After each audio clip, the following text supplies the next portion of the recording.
Pues aquí continuamos para todos los que se sumen ahora a la 8 Zamora, pues hablando, como siempre, de las cosas que nos interesan y que nos toca muy de cerca.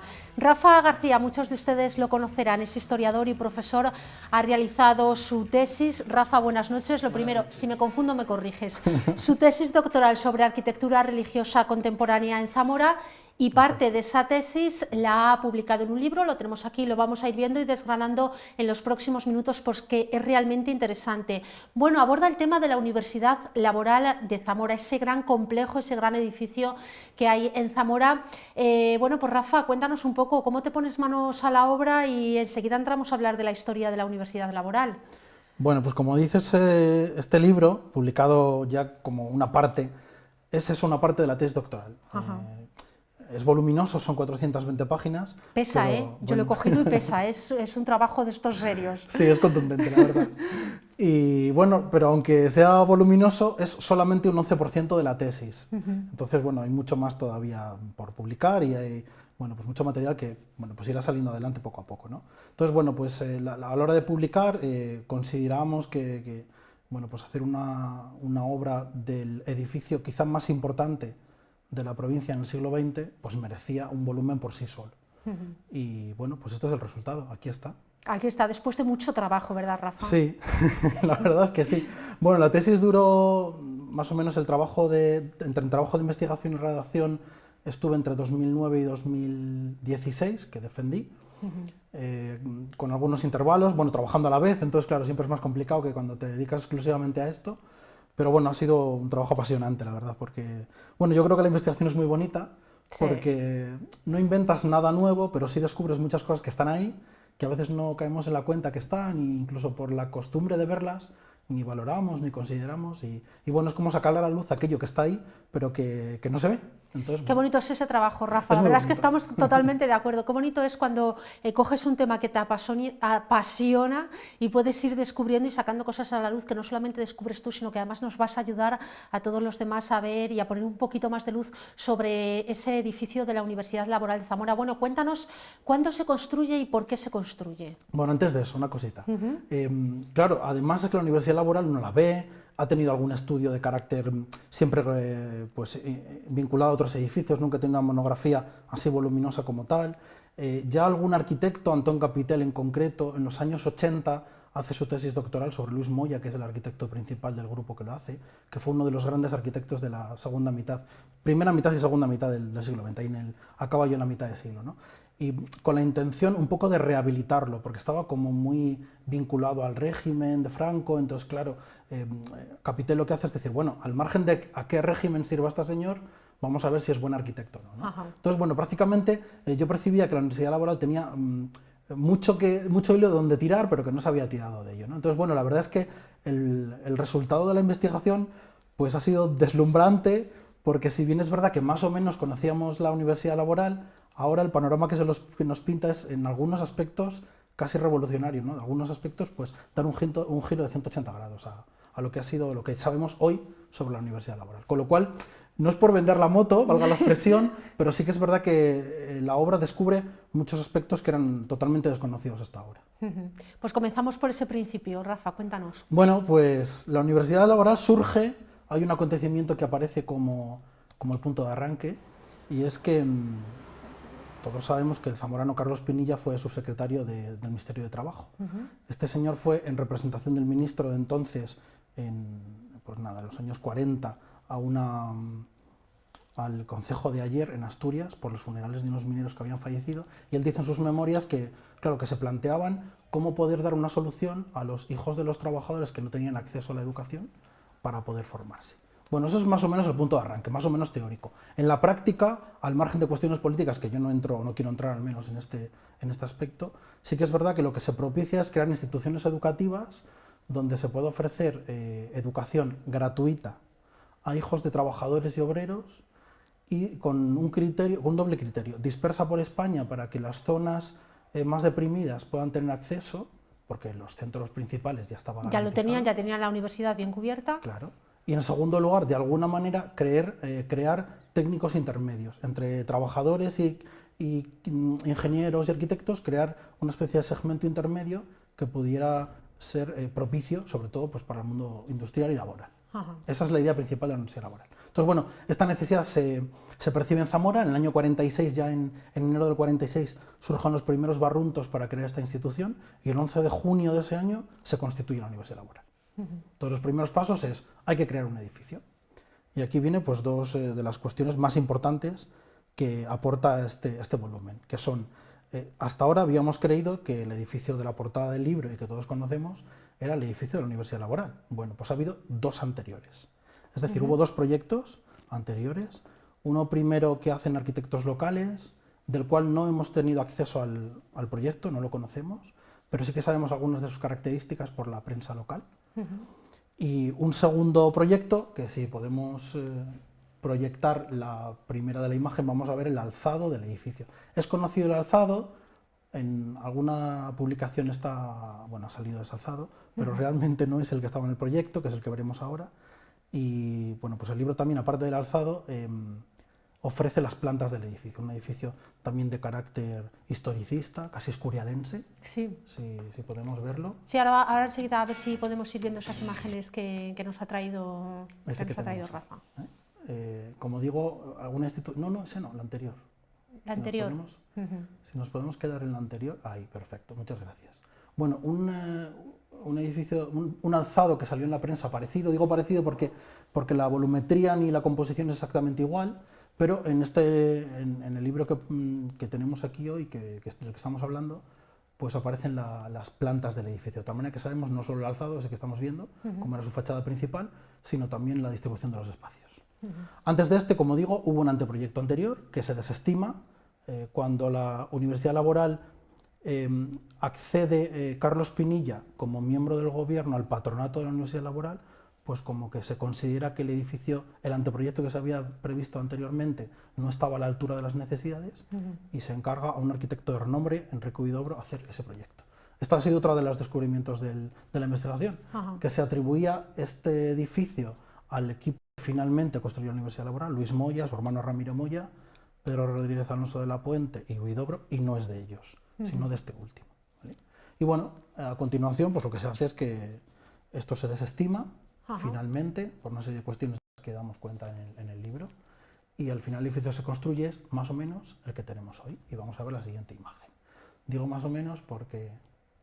La verdad es que en volumetría el edificio estamos hablando de una grandísima envergadura, ¿no? Tenía capacidad para muchísimas cosas. Claro, otra de las, a raíz de lo que dices, Cristina, otra de las aportaciones que planteamos en el libro es esta imagen, junto con otras 5 más, que lo que plantean pues es, una vez que los arquitectos tienen el programa de necesidades para ver cómo tienen que construir el edificio, a qué hay que responder, pues en uno de los archivos particulares de una de las personas con la que me he entrevistado, he encontrado los organigramas de cómo se compone el edificio. El arquitecto recibe, tiene que tener esto y esto.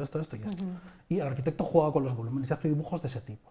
Entonces, he tenido la suerte de encontrar los 6 que el arquitecto tiene para hacer el edificio. Ahí vemos a modo de piezas cuáles serían las partes principales, la iglesia, el teatro, el oratorio festivo, el dormitorio, etcétera, cómo juega con ellos, en el libro están publicados los 6, cómo ha sido el proceso de construcción del edificio, con lo cual no sabíamos nada de la composición del edificio, ahora ya la conocemos, y dio lugar al que más o menos conocemos hoy, y pasamos a la siguiente imagen. O sea, que jugaron un poco como al Tetris, ¿no? Construyen los volúmenes que necesitan y luego los intentan ordenar a ver cómo queda mejor. Exactamente. Ellos juegan un poco cómo con el espacio que tenemos podemos combinar todas las necesidades del espacio para crear un único edificio con todas las partes. Y ahí tenemos esa imagen aérea que es preciosa. Y tenemos esta imagen que es preciosa, como dices, y además que es la portada del proyecto. Cambia algunos elementos del edificio que conocemos, porque, bueno, si se dan cuenta los espectadores, en el extremo contrario donde está la iglesia aparece un cuerpo que no es el teatro actual, que tiene forma cilíndrica. Sí. Bueno, este es el proyecto originario. Cuando se plantean hacer la universidad laboral, hay un primer anteproyecto.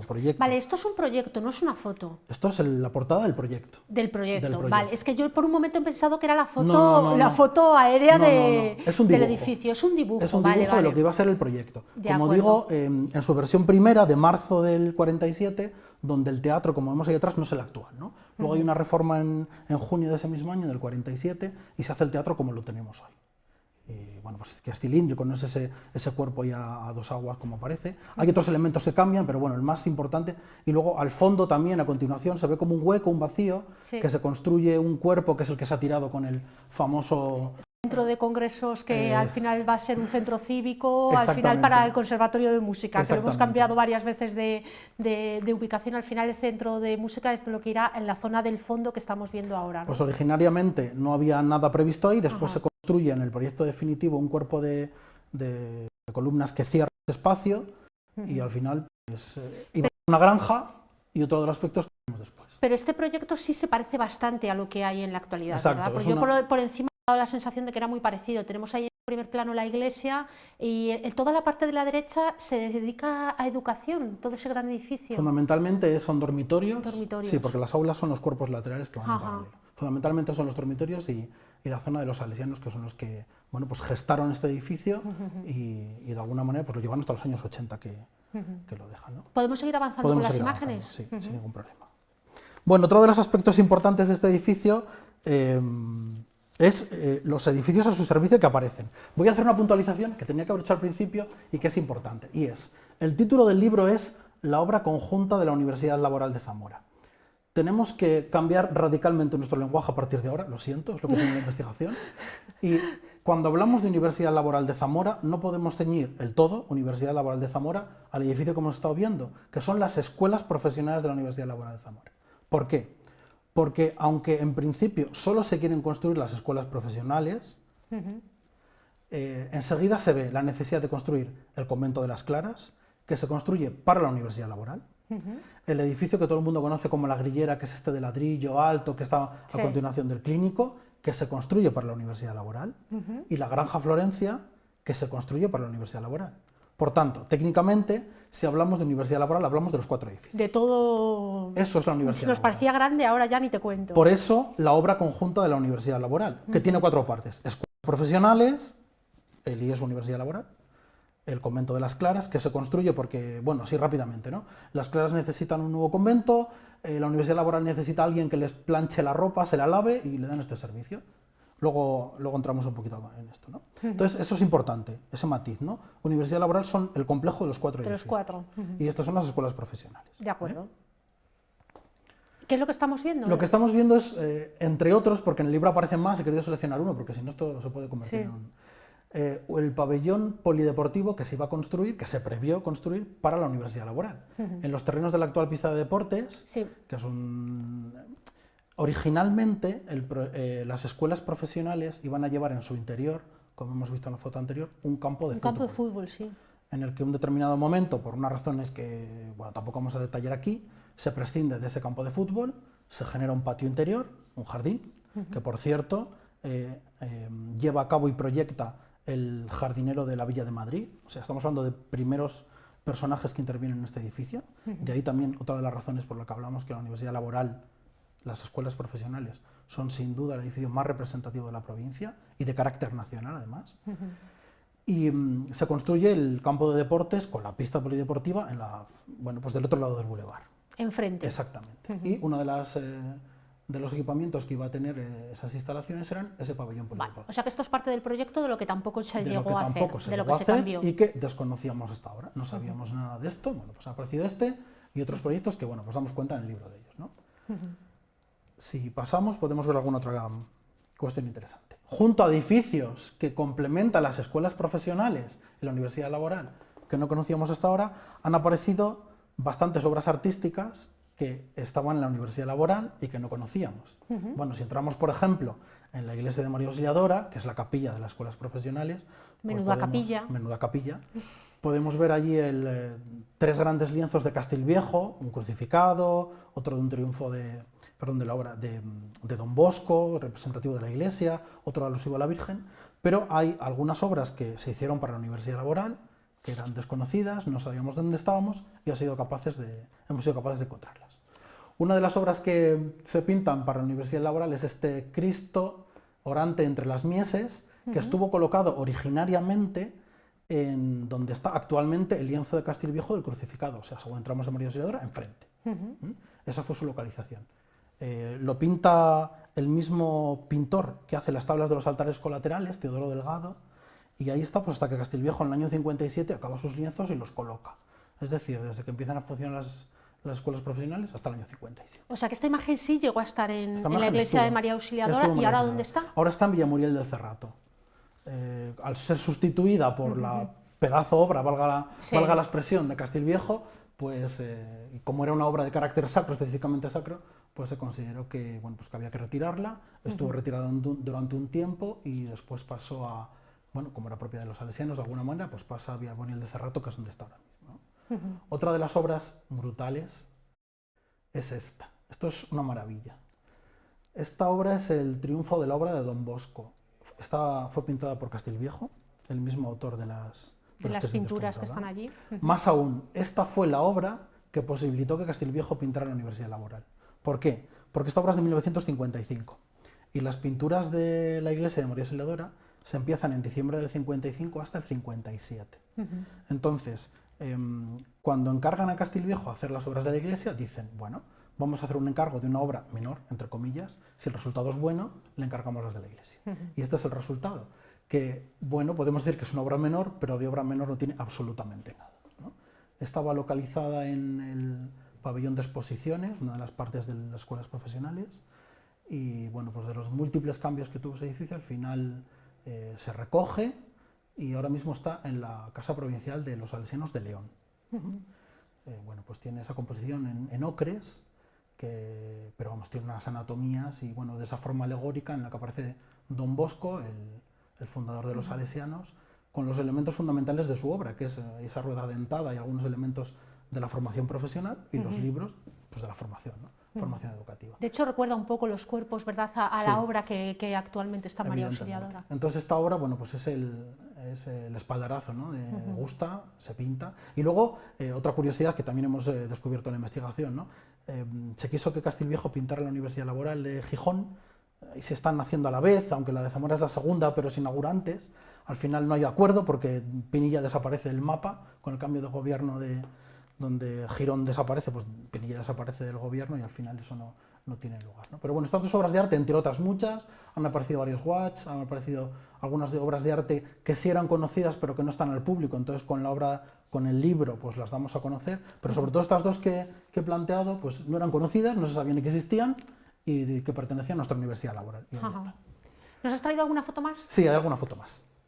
Porque nos están sirviendo muy bien para ir avanzando en...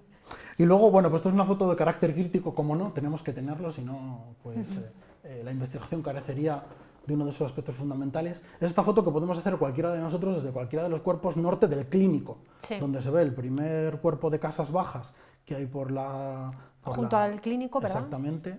Después tenemos las escuelas profesionales de la Universidad Laboral y así como telón de fondo, como comiéndose la Universidad Laboral, pues ese grupo de edificios del polígono de las Viñas. La razón por traerla aquí es por hacer una llamada de atención, ¿no? Hay algo que parece evidente y que se extrae de la investigación, y es que las escuelas profesionales son un edificio de altura arquitectónica por sus proyectistas y por sus calidades. Si me permitís la expresión, anda que no ha tenido tralla desde el año 57 este edificio y sigue entero y con una conservación absolutamente impresionante. Hoy no se hacen arquitecturas así, porque bueno, la calidad de los materiales, también es verdad que el coste de la mano de obra es mucho mayor que antes, pero esto requiere, pues claro, cuando tenemos edificios de esta importancia hay que saber conservar el entorno, no solo el edificio. Y claro, pues aquí demostramos que no tuvimos ese cuidado. Sí, ese cuidado, ¿no? Como nos ha que pasado... no se nos ocurriría hacerlo, salvando todas las distancias, con una catedral, o estoy pensando por similitud incluso el Instituto Claudio Moyano, y sí lo hemos hecho con la Universidad Laboral, al final casi taponarla y no dejarla ver, exactamente. ¿Verdad? Entonces, bueno, pues eso viene un poco como crítica, pues como lo que comentabas tú antes también, que tampoco hemos traído la foto, pero bueno, de todo es conocido, ¿no? Nos cargamos el ala oeste de las escuelas profesionales para hacer un hoyo, que al final nos gastamos dinero en hacerlo, nos gastamos dinero en taparlo, y al final, bueno, hay que intervenir con mucho cuidado sobre estas obras, porque... Bueno, pues sus características arquitectónicas, el peso que ha tenido en el mundo educativo de la provincia, la relevancia arquitectónica en el panorama nacional es muy alta. Pero es cierto que la Universidad Laboral, aun con toda la importancia, que nos gusta que hables de ello, porque yo creo que es una gran desconocida, ¿no? Y que la mayoría de la gente estará descubriendo hoy que es una obra al nivel, bueno, pues como estábamos diciendo, del siglo XX de primer nivel. Y no la hemos tratado así, y no la hemos considerado así, y por eso también, Rafa, nos viene muy bien que estos trabajos y estas investigaciones nos lo pongan claro, que hay veces que estamos ciegos ante nuestra propia realidad. Claro, y de hecho una de las finalidades de la investigación tiene que ser esta. Yo creo que si uno hace una obra de este tipo y la presenta en la tele, se presenta en algún momento al público, la gente la compra, pues está muy bien, pero se queda, permitiendo la expresión, en mera vanagloria si no somos capaces de ir un poco más allá y decir, bueno, esto nos tiene que alertar a decir qué tipo de arquitectura tenemos, la conocemos o no la conocemos, la estamos dando a conocer o no la estamos dando a conocer, la valoramos realmente, y esto tiene que ser una llamada de atención, es importantísimo. Si no, pues sirve de bastante poco, pues la sí. verdad.